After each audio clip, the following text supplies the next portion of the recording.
C'est donc un seuil terrible qui a été franchi ce jeudi dans la bande de Gaza, celui des 30 000 personnes tuées depuis le 7 octobre dans les bombardements et opérations israéliennes.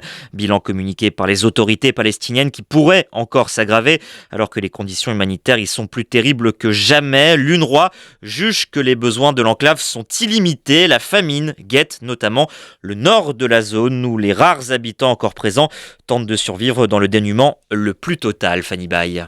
Au milieu des débris et des campements de fortune, des Palestiniens déplacés ont trouvé refuge dans une école.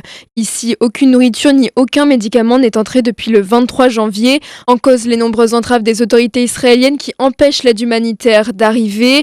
Comme le raconte Isaldine Halaoué, médecin bénévole, les risques sont nombreux. Il y a une pénurie de tout ce qui a trait à l'alimentation, ce qui entraîne de graves problèmes de santé pour les enfants.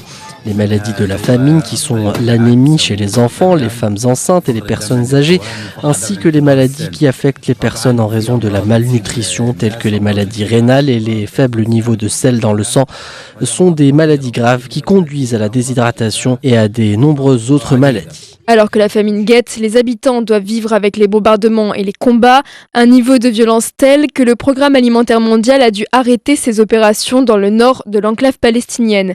Une situation devenue invivable, comme le décrit cette habitante. Il n'y a pas de nourriture ni de boisson. Ils nous donnent maintenant du fourrage pour les ânes au lieu de la farine. Les enfants n'ont rien à manger. Ils meurent de faim. Il n'y a pas de lait, il n'y a plus rien pour les nourrir. Il n'y a plus de mauve. Tous les enfants souffrent de jaunisse.